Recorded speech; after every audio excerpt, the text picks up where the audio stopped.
Hi అండి, welcome back to my channel. ఈరోజు అయితే నేను ఆలూ బిర్యానీ ఎలా చేయాలో చూపిస్తాను.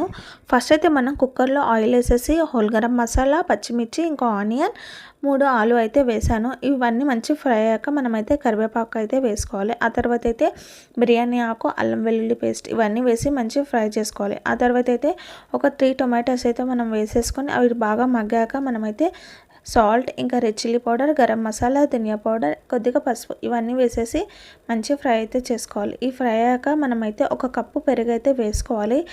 పెరుగు అయితే ఏదైనా వేయచ్చు, పుల్లది కానీ తీయది కానీ ఏది వేసినా కూడా చాలా టేస్టీగా అయితే ఉంటుంది.